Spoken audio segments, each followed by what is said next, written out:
C'est encore un exo du poly, hein. Hop, je le mets n'importe où. Raconte-moi. Donc je suis parti comme ça, mais je me suis rendu compte que ce serait peut-être pas la bonne méthode. Alors, La première question, c'était montrer que le seul nombre réel x tel que f de x égale à 2 et x égale à 0. Donc j'ai remplacé x égale à 0, et ça valait bien 2. très bien. Sauf que le problème, c'est ici que j'ai pas montré que x égale à 0 est le seul nombre pour que f de x égale à 2. Oui. Donc là, il y a un problème. Alors, il peut y en avoir 2, par exemple. Très bien, c'est le principe de la question, il n'y a pas de problème. Donc très bien de vérifier que 0 ça marche. Ok, première étape. Quand est-ce que cette f, enfin, comment est-ce qu'il faut que cette fonction f se comporte? Décris-moi f. Qu'est-ce que c'est f alors? On va commencer par le début. F c'est quoi? F c'est une somme de fonctions trigonométriques. Ouais, donc c'est des causes en l'occurrence. Oui. Comment est-ce que c'est possible que cette fonction vaille 2? Donc à quelles conditions elle peut valoir 2? Il y a un point d'intersection entre la droite y égale à 2 et f de x. J'entends, mais d'où pourrait venir... Enfin, dis-moi, est-ce que cette fonction pourrait valoir 3? Bah, d'après la question, non. Non, là, je veux que toi tu regardes l'expression de la fonction et tu m'expliques pourquoi est-ce que la fonction peut valoir 3 ou ne peut pas valoir 3. Ah, j'ai compris. On pourrait faire un gendarme. C'est pas exactement... Un encadrement de f de x. Là, pour l'instant, non, là, c'est plus descriptif. En fait, je suis en train d'essayer de comprendre l'ensemble des valeurs qui sont possibles pour f. J'ai pris 3 par exemple, et je veux que tu penses à ça. Essaie de voir, si je te pose cette question, c'est que je essaie de comprendre en gros comment f est potentiellement bloqué. Bah non, ça peut pas avoir 3. Pourquoi?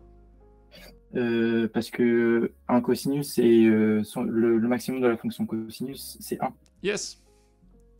Donc en gros, ici, c'est majoré par 2 en fait. Parfait. Et donc à quelles conditions ça peut être égal à 2?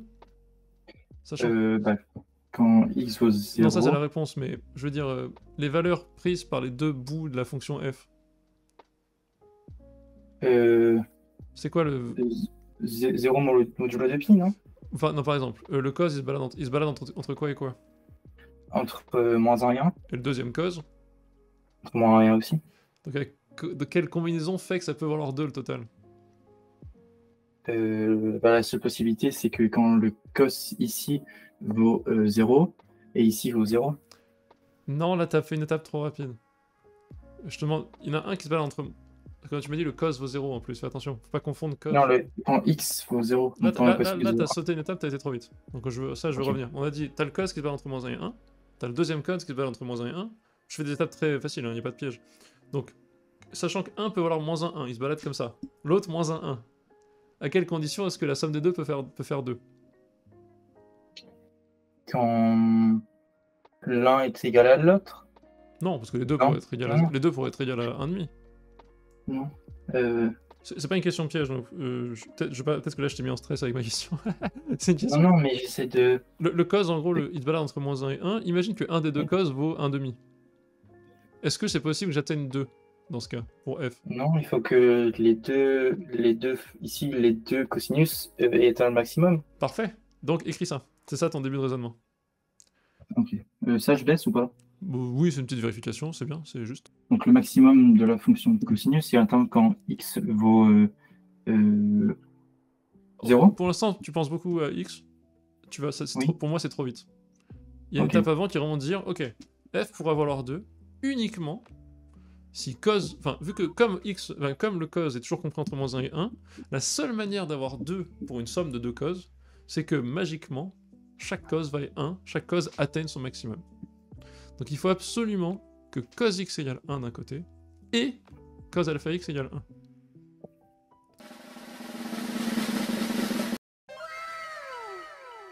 T'es au lycée et tu galères en maths? T'aimerais bien faire pause sur le prof, revenir en arrière et réécouter le truc qu'il a expliqué? Bah maintenant, c'est possible avec Studio. On a fait plein de vidéos avec des profs jeunes, dynamiques, efficaces, les meilleurs du pays, où tu peux comprendre les notions, prendre ton temps et même te tester avec des QCM, réviser avec des flashcards. Essaye Studio, tu verras, c'est fait pour toi. Parce qu'en faisant cette étape-là, que tu sautais un peu trop vite, ça va te forcer à penser la résolution. Alors que sinon, tu sautais sur « Ah, mais j'ai trouvé une solution qui marche », mais ça ne garantissait pas que ce soit la seule. Donc là, je peux utiliser x. Bah donc maintenant qu'on a ça, en fait, on est content. Parce que tu vois, ça pourrait être... Sinon, on aurait pu... Imagine, ça pouvait varier plus, on aurait pu dire, ah mais non, mais ça aurait pu être des fois le premier cos qui vaut 1,5 et le deuxième qui vaut 3,5, tu vois. Ce qui est pas, Ouais. ce qui est pas possible en l'occurrence. Donc là, t'as qu'une seule possibilité. Donc forcément, ça te donne deux équations ultra faciles à résoudre. Donc c'est x vaut 0. Non, il faut que tu fasses une résolution type trigonométrie de première terminale. Avec un schéma? Non, non, genre la réponse avec des modulos et tout, tu vois. La réponse complète. Je veux l'ensemble Ah, X aussi. bah, x est égal à 0 modulo de pi. Et bah, x c'est Très bien. vaut la même chose ici. Bah, c'est pas la même chose, mais vas-y. On va écrire sans le modulo. Écris-moi ce que ça veut dire égal modulo. Enfin, comment ça veut dire si je mets un égal? C'est-à-dire que c'est égal à quoi? Tu sais, sans les modulos, sans tout ça. De capi. Yes, ça j'aime beaucoup. Donc, il existe vire le modulo et laisse-moi juste ça. Il existe un cas, bon, tu l'écris pas, mais il y a un cas tel que x égale 2 capi. Très bien. C'est comme si il existe. Il existe un cas, parfait. Tel que x est égal à 2 k. Excellent. Avec k appartenant au relatif. Très bien. Hop, je mets ça là-haut, il est très relou cet exercice. Attends, hop, je sais pas où mettre cet énoncé. Hop. Mettre là. Ok. Donc ça c'est pour le premier et pour le deuxième. Alors là tu vas me faire une espèce d'accolade. Il existe un cas tel que ça, hop, et ensuite tu fais une accolade pareil pour l'autre équation. Première équation, c'est ça qui est obligé. L'accolade, Ok. mathématiquement, ce qu'elle veut dire, c'est et. Et. Ouais. Ouais. Donc il faut que les deux conditions soient vraies à la fois.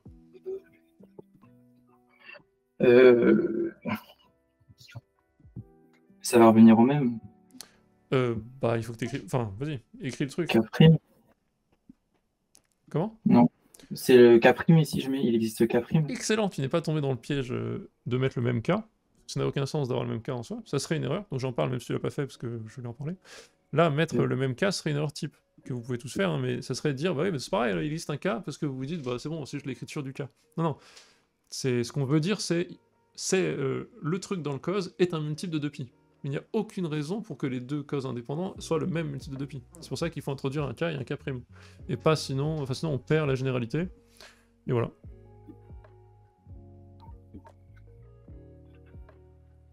Donc c'est très bien, tu utilises bah, si pour que alpha x égale... Ah, t'as un alpha, hein, fais attention. C'est cos alpha x là. Oui, je sais pas comment faire du alpha. Bah tu le laisses. C'est cos de truc égale 1 si et seulement ensuite truc égale 2 capi. Là ton truc c'est alpha x. Mais c'est cos du machin qui est dedans. Donc le machin qui est dedans devient 2 capi. Donc juste machin égale 2 capi. Mon machin c'est alpha x. Ici, alpha x est égal à 2 capi. 2 k prime. Yes, excellent.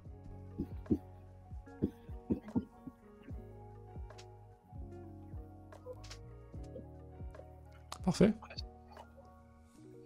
Donc là on a ça. Donc ça veut dire, nous on veut que les deux soient vrais à la fois. Donc est-ce qu'il est vrai que x vaut 2 capi? Et deuxième équation, qu'est-ce qu'on peut écrire? On va écrire x égale dans la deuxième équation. Efface juste le alpha là. Et mets-le de l'autre côté. Ici? Ouais. Passe-le de l'autre côté, comment tu fais? Bah, ça fait sur alpha. Parfait. T'as le droit de faire ça parce qu'il est irrationnel, donc il n'est pas égal à 0. Ok. Donc x égale 2 capi. Et je veux aussi que x égale 2 k'pi sur alpha. Est-ce que c'est possible d'avoir ces deux conditions vérifiées à la fois? Bah oui, si alpha vaut 1. Alpha est irrationnel. Si k et k valent 0. Yes. En gros, ce qu'il faut dire, c'est que si k' et k sont différents de 0, enfin, on va pas l'écrire, hein. On va pas l'écrire, mais voilà, on le fait à l'oral. Sinon, il n'y a plus de place sur le tableau. Si k et k' sont différents de 0, tu veux à la fois que x soit un multiple de 2π, donc k fois 2π, et de l'autre côté, on te dit que x soit k' sur alpha fois 2π, qui n'est pas un multiple parce que k' sur alpha est irrationnel. En tout cas, n'est pas un entier naturel. Ok. Donc c'est pas possible. Donc en gros, d'un côté, c'est un multiple de 2π, de l'autre côté, ça l'est pas. Donc contradiction. Donc c'est une contradiction pour tous les k et k' qui sont non nuls. La seule manière d'avoir ces deux phrases vraies, c'est que k et k' soient nuls. Donc la seule solution, c'est 0. D'où unicité. Ici, donc j'écris la seule solution. Enfin, c'est tout, on a terminé là. On a terminé. Tu vas pouvoir essayer de faire la deuxième question. Merci à tous de suivre cette chaîne YouTube, de m'aider à faire ce que j'aime. N'hésitez pas à vous abonner, ça aide toujours pour le référencement. Et n'oubliez pas, dans la description, je mets toujours le PDF des exercices que je corrige. Allez, à toutes. Donc, étel périodique. L'idée là, à ton avis, c'est quoi? Maintenant que tu as vu ce truc là où tu sens que c'est foireux, à ton avis, c'est quoi la réponse?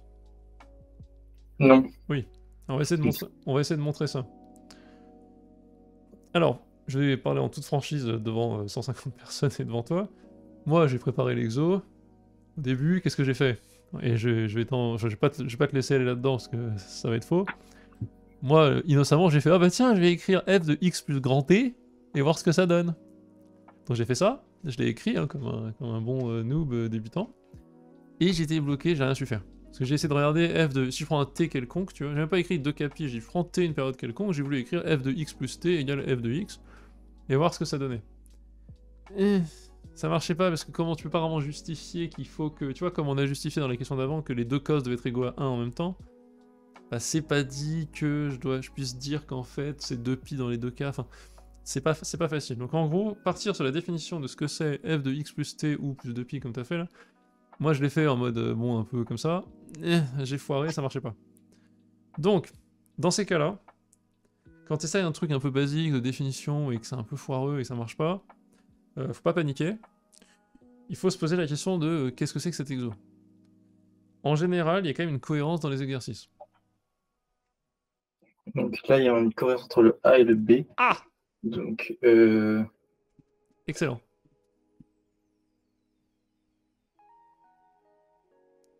peut-être montrer qu'elle est peut-être strictement croissante ou strictement décroissante, mais ça voudrait dire qu'elle n'est pas périodique. Dans la question A, on s'est focus vachement sur quelque chose de... Enfin, sur un point très précis. J'essaie de pas en dire trop, parce que sinon je vais spoiler la réponse, j'ai envie que tu vois toi-même, mais tu vois, dans la question A, on s'est quand même concentré sur quelque chose de très précis. J'ai une idée. Ici, on a dit en quel point la fonction a atteint son maximum. Oui. Donc en x égale à 2. Yes, 0, mais oui. 0, on pourrait peut-être voir quand 2pi, enfin avec comme une translation de 2pi en fait. Yes. Non, explique plus. Explique-moi ça plus. Ici, on a dit pour x est égal à 0. On pourrait voir pour x est égal à 2pi. Pas exactement. Là tu y es presque, mais donc tu m'as dit, en gros, on a vu dans... Attends, j'essaie de recadrer le truc sur toi, parce qu'on te voit plus malheureusement. Hop. Là, en gros, ce qui se passe, c'est qu'on a dit... On a vu qu'il y a une unique valeur... La question A, si je la traduis en français, c'est il y a une unique valeur pour laquelle f de x égale 2. Maintenant, pense à ça, et pense à la périodicité. S'il y a une unique valeur, ça veut dire que pour n'importe quel autre point, il n'y aura aucune autre valeur qui va atteindre ce point sur la fonction. Je ne sais pas si c'est clair. Oui, et donc c'est-à-dire que si elle était périodique, qu'est-ce qui se passerait? Ça veut dire qu'il y aurait un autre point. Yes! Voilà. Égal à je vais juste voir cette petite contraposée qui est excellente. C'est ça. Si elle était périodique, bah oui, période, ce que vous voulez, on s'en fiche, période P. Bah, y a bien un moment où quand elle vaut 2, tu redessines le même truc, t'as le même motif que tu recopie-colles, tu vois, tu fais hop, CTRL-C, CTRL-V, elle vaut 2 là, elle va valoir 2 une infinité de fois. Bah non, on a prouvé qu'elle pouvait valoir 2 qu'une seule fois. Voilà. C'est tout, c'est terminé. Ouais, c'était une question de logique. Enfin, une question juste comme ça. Mais voilà, j'assume mon fail où j'ai écrit le truc, f de x plus t égale f de x, j'ai essayé de faire des trucs pendant 5 minutes. Hein.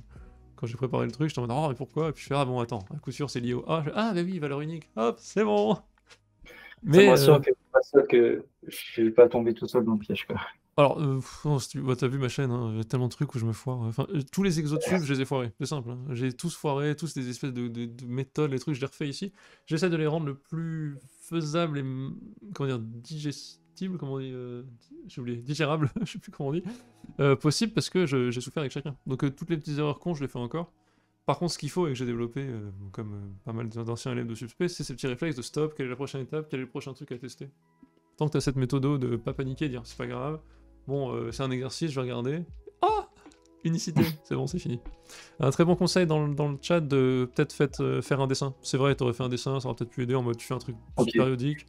tu dis hop, et tu vois tout de suite que le motif d'après, bah forcément ça repasse par deux, et donc c'est mort. Ça aurait pu aider, c'est vrai, je suis très très favorable au dessin.